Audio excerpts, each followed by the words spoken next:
How you doing, folks? It's Joe Value here for Cold Bear Sports on Friday evening with three selections for tomorrow. But before I get on to them, good day today again. Uh, you know, fierce unlucky with Dino Velvet, to be fair. If not Striding, he was up. He would have returned 5-1, which would have been some Brucey bonus. But my second selection, uh, the newest one, he was a dominant winner. A few, hair him, scare him, jumps and all that kind of crack. But I knew once he was putting it up to the favour. It was an intelligent ride by Zach Baker. He had to use his stamina and try and put that favourite under pressure as soon as he could, and it was all over turning in, which is what you want.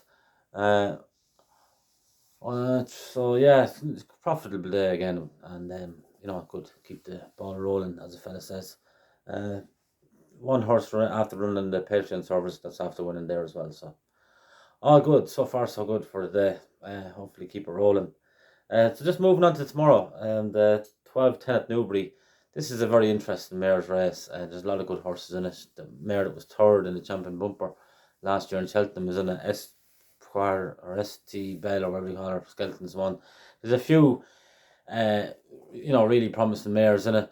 But one I'm going to go for here is a bit of an outsider called Theatre Glory. Nicky Henderson. Nicky has two in it, but this one would be the outsider of the two. It's around a 7-1 chance. I'm taking a bit of a chance. I just think that, even though they're good mares at the top of the market, I do think that they're beatable, and this Theatre Glory is the only unbeaten horse in this race. She won her bumper last year. I remember seeing her muster, bounced out in Medal, and then even though her task was made a lot easier last time in Huntingdon, when the favourite Chosen Port pulled up, she did quicken away nicely, in the style of a good mare. And the fact that Nicky's going here, like he does target Newbury with his better horses, as we all know, and he very rarely comes out of this meeting without having 3 or 4 winners or whatever.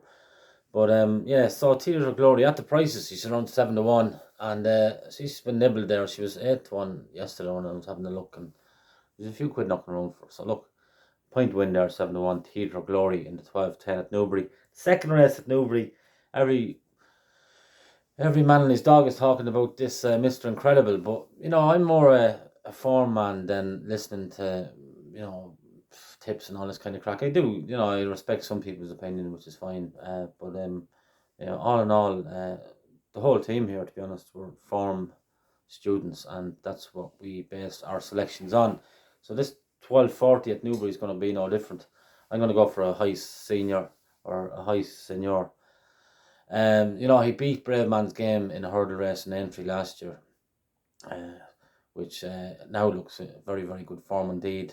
He has had a bit of a hiccup there at Carlisle when he unseated Ryder, but he actually jumped the fence quite well. He just kind of a bit steep on landing. And I just think all in all, form over rumour is the way I work it. Mr. Incredible did do well to get up and win at Naas, but if you go through that form, Indiana Jones was the horse to finish second.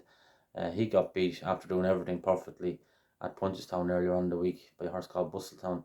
If Bustletown was in this race, he'd be any price, So, Mr. Incredible is obviously a very promising horse, but he just has to go and do it for me at this kind of level first. And that's why I'm going for a High Senior to cause a small bit of an upset. 2-point win there, 13-8. Small field, obviously the ground now has people just been careful with their horses, and that's fair enough. You can understand it. It's just mad where there's no rain and that, But I go for a High Senior 13-8 there, 2-point win to topple the likely favourite, Mr. Incredible. And then moving on to my last selection of the day, the 3:15 at Newcastle. A mare I've always loved, this Epatante. This is a bit like a plus third last year. It's different gear. There's just a few little niggles, first run of the season, and for this one now, you'd be wondering, will she ever get back to her best? Because if she did, she'd absolutely murder these. Hopefully tomorrow is that day.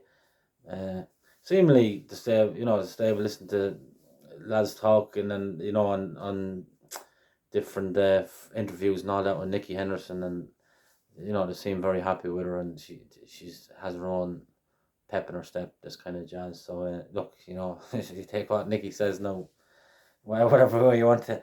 But look, I've always loved her. As I say, she's a previous champion hurdle winner. She's won this race last year when she looked brilliant, and then her problem started when she must have tweaked her back or something, and just was never really got over that for the duration of the season. But did get a good break in Martinstown there, and came back looking very well, and they're all very happy with how she's doing, seemingly. And leaving money there. I don't know what price she's to be. I didn't even check it. I think she's around even money.